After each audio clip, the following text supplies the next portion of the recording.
Jadi perlu dibedakan mana kekerasan, mana ketegasan. Kira-kira seperti itu. Kebanyakan orang tua ketika memberikan instruksi itu tuh tanpa diimbangi dengan bantuan. Contoh sederhana misalnya mandi. Nah, orang tua hanya nyuruh mandi sampai memberikan instruksi mungkin lebih dari 3 atau lebih dari 5 kali memberikan instruksi tanpa adanya bantuan. Atau kadang-kala tanpa adanya penjelasan.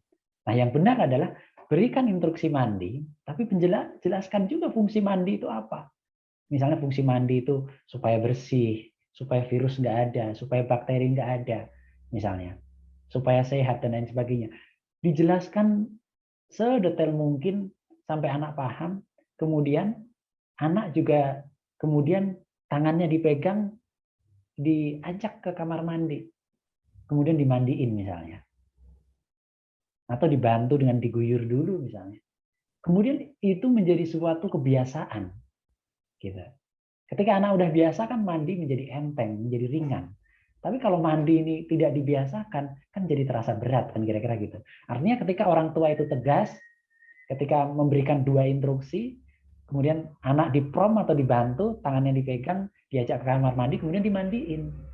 Ya jangan, kebanyakan orang tua adalah nyuruh mandi sambil masak. Gitu. Ya kalau mau masak, masak aja dulu gitu loh. Biarin aja anak melakukan aktivitas yang memang dia suka misalnya. Kira-kira seperti itu. Jangan maunya masak selesai, kemudian anak juga mandi sendiri, kan nggak bisa begitu. Ya udah kalau memang mau mandiin anak dulu kan kira-kira gitu. Kemudian anak dikasih tugas misalnya mewarnai misalnya.